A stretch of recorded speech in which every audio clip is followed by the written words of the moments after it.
Breaking news from around your world on this Monday, August 19th, 2019. I'm Larry Rice. The United States has made secret contact with Venezuela's Socialist Party boss as close allies of President Nicolás Maduro's inner circle seek guarantees they won't face prosecution for alleged abuses and crimes if they cede to growing demands to remove Maduro. That's according to a senior Trump administration official who spoke with the Associated Press. Diosdado Cabello, who is considered the most powerful man in Venezuela after Maduro, is among a handful of top Venezuelan officials who have secretly reached out to the U.S. to negotiate safety guarantees if they help topple Maduro. A second meeting is in the works, but has not yet taken place. It's not yet clear whether the talks have Maduro's approval or not. Cabello, who is 56, has also been accused by U.S. officials of being behind massive corruption, drug trafficking, and even death threats against a sitting U.S. senator. The administration official said that under no circumstances is the U.S. looking to prop up Cabello or pave the way for him to substitute for Maduro. Instead, the goal of the outreach is to ratchet up pressure on the regime by contributing to the knife fight the U.S. believes is taking place behind the scenes among competing circles of power within the ruling party. The Islamic State claimed responsibility for an explosion at a wedding hall in Afghanistan over the weekend that killed 63 people and injured more than 180. In an IS statement, it said one of its fighters blew himself up at a large gathering in the Afghan capital of Kabul, while others detonated a parked explosive-laden vehicle as emergency services arrived at the scene. Afghanistan's President Ashraf Ghani condemned the attack as barbaric and blamed the Taliban for providing a platform to terrorists.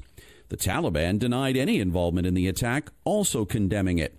The U.S. and the Taliban continue to hammer out a possible peace deal that will lead to troops leaving Afghanistan in exchange for the Taliban agreeing not to allow the country to be used as a base for terrorist organizations.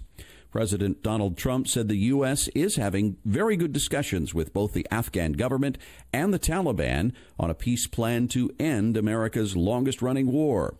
Trump said it can't be a laboratory for terror.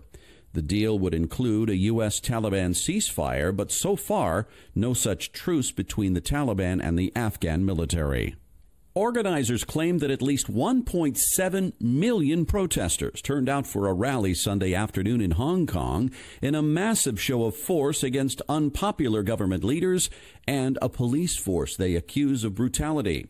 The Victoria Park location and neighboring streets looked like a sea of umbrellas despite the heavy rain. Sunday's demonstration marked the 11th weekend in a row that protesters took to the streets of Hong Kong. The initial rally in early June came in response to a proposed extradition bill that would have made it easier to send criminal suspects to mainland China for trial. Organizers said that the movement has evolved in response to abusive tactics by the Hong Kong police and the heavy influence of Beijing on their city's politics. The enormous turnout was seen by attendees as a positive sign compared to more extreme actions, such as an airport sit-in earlier in the week that grounded hundreds of flights and erupted into violence, which prompted Beijing to describe the protests as the first signs of terrorism. Organizers plan to march again on August 31st. Russian Defense Minister Sergei Shoigu said that Moscow will not deploy new missiles on the condition that the United States show similar restraint in Europe and Asia. The announcement came after Washington withdrew from the 1987 Intermediate Range Nuclear Forces Treaty, a Cold War-era pact prohibiting ground-launched cruise missiles with a range of 310 to 3,400 miles. The U.S. decided to withdraw after accusing Russia of violating the agreement, which Moscow denies. President Vladimir Putin announced Moscow's exit from the treaty following Washington's move, but Shoigu said that doesn't mean that Russia plans on ramping up another arms race between the two countries. Shoigu told the Rossiya 24 TV channel, "Unless there are such systems in Europe deployed by Washington, we won't do anything there." An Iranian oil tanker detained in Gibraltar since July 4th left the British overseas territory Sunday. Gibraltar authorities ordered the release of the tanker, the Grace 1, after receiving written assurances it would not deliver its oil to Syria, which would have violated European Union sanctions. The U.S. has made a last-minute effort to seize the vessel on the grounds that it was linked to Iran's Islamic Revolutionary Guard Corps, which the U.S. has labeled a terrorist organization subject to U.S. sanctions. But Gibraltar said only EU sanctions, not American ones, were applicable in its jurisdiction. Iran has denied the tanker was ever headed to Syria.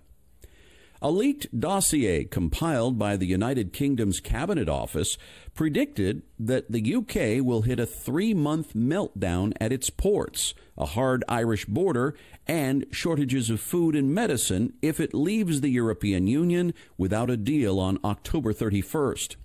Without a withdrawal agreement, the document says the UK will be vulnerable to severe extended delays for medical supplies and food, with rising prices also a possibility. A senior source said the document is not Project Fear, but the most realistic assessment of what the public will face with no deal. UK Prime Minister Boris Johnson has maintained that he wants to leave the EU with a deal, but he has demanded a new agreement without the Irish border backstop and is willing to leave the UK without a deal otherwise. General Electric defended itself Monday against fraud investigators who said last week the Boston-based conglomerate had failed to put aside money to cover $29 billion in potential insurance losses and had improperly counted profit from subsidiary Baker Hughes as its own. GE's shares fell by as much as 15% Thursday after financial investigators Harry Markopoulos and John McPherson published a 175-page report alleging fraud, but GE shares recouped much of the decline on Friday. On Monday, GE shares were down 0.3% at $8.77 in late morning trading.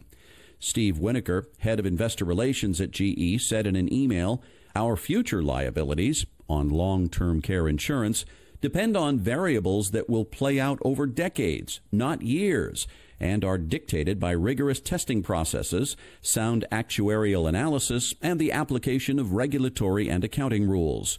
GE's comments follow the report last week that alleged there was fraud in the company's accounting.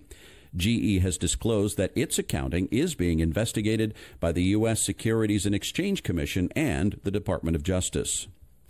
The Trump administration is extending a ban on the use of U.S. passports for travel to North Korea for another year. The State Department said the ban will remain in place until August 31st, 2020, unless revoked by Secretary of State Mike Pompeo.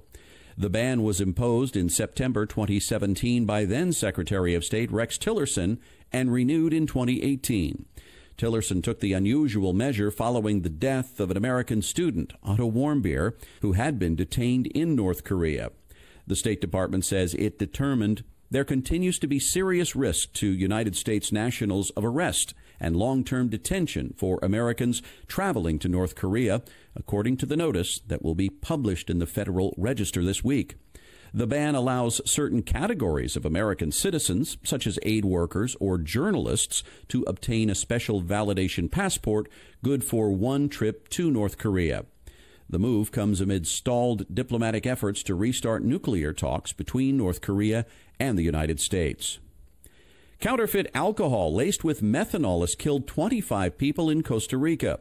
The Ministry of Health said in a statement Monday that 59 people have been hospitalized by methanol poisoning. Authorities shut down 10 businesses and seized more than 55,000 containers of liquor that contain the methanol, a colorless poison found in antifreeze. Bootleg alcohol is often branded to look like a legitimate product, then it ends up in bars and stores. Experts said that bootleggers disguise the fake liquor by hiding it among real cases. A report released Monday estimated that illegal alcohol made up 19% of total alcohol in Costa Rica. Symptoms of methanol poisoning include drowsiness, confusion, headache, dizziness, nausea, vomiting, mania, coma, seizure, heart and respiratory failure, and the inability to coordinate movement. The FBI is conducting tests to determine if the bootleg alcohol could be related to the deaths of multiple Americans in the Dominican Republic back in May. Jack Whittaker, whose Hall of Fame broadcasting career ranged from the first Super Bowl to Secretariat's Triple Crown to short essays from major sporting events, died Sunday of natural causes in his sleep in Devon, Pennsylvania. He was 95. Whittaker, a Philadelphia native who was wounded on Omaha Beach 3 days after the D-Day invasion, began his broadcast career at WCAU-TV in Philadelphia, and then spent 22 years working for CBS Sports. He then worked for ABC from 1982 in the news and sports divisions and was part of that network's Olympic coverage in 1984 and 1988. Jim Nantz, the lead CBS Sports announcer, said in a statement, "I grew up watching him deliver contemplative and contextual prose with his famous short essays, bringing class and dignity to his industry." CBS Sports Chairman Sean McManus said Whittaker's unique perspective on sports, ranging from horse racing to golf to NFL football, was extraordinary. Whittaker was the only living play-by-play announcer from the first 21 Super Bowls.